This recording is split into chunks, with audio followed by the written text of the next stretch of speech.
Okay, so yesterday we read another chapter of the Twits, and it was the one where Mrs. Twit was in bed with the frog. So we're picking up the story today with the Wormy spaghetti.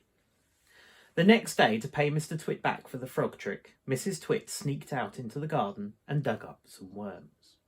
She chose big long ones and put them in a tin and carried the tin back to her house under her apron. At 1 o'clock she cooked spaghetti for lunch and she mixed the worms in with the spaghetti, but only on her husband's plate. The worms didn't show because everything was covered with tomato sauce and sprinkled with cheese. "Hey, my spaghetti's moving," cried Mr. Twit, poking around in it with his fork. "It's a new kind," Mrs. Twit said, taking a mouthful from her own plate, which of course had no worms. "It's called squiggly spaghetti.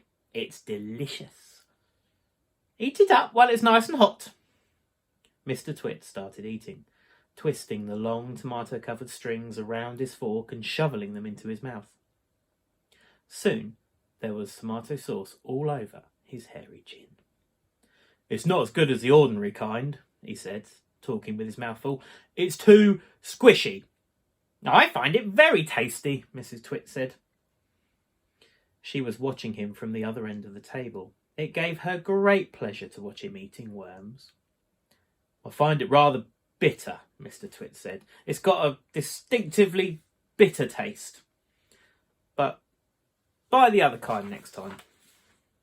Mrs. Twit watched until Mr. Twit had eaten the whole plateful. Then she said, "You want to know why your spaghetti was squishy?" Mr. Twit wiped the tomato sauce from his beard with a corner of the tablecloth. "Why?" he said. "And why it had a nasty bitter taste?" "Why?" he said.